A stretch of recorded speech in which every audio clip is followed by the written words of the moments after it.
magonjwa, isiwe matatizo. Sikiliza nikwambie, huyu Yesu sasa kila kitu.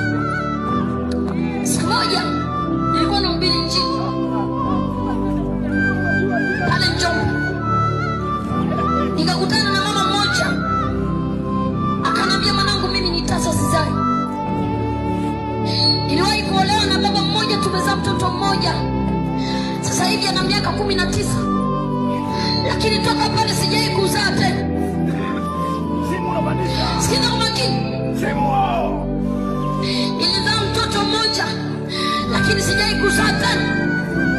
Nimehangaika kwa waganga, nimehangaika kwenye matambiko, nimehangaika kwa manabii, imeshindikana, nashinda kupata mtoto. Sikiza kwa makini. Akanambia tena, mwanangu, sasa hivi tumeachana na yule baba, nimeolewa na baba mwingine.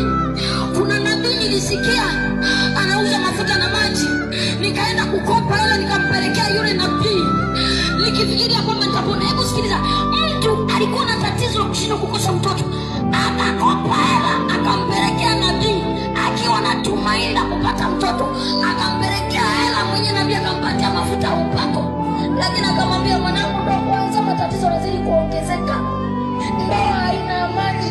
Hebu wazia, alikuwa na tatizo la ukasa, kaongeza na matatizo ya madeni. Kuna wengine wamehangaika kwa waganga, wamehangaika na familia zao, wamehangaika na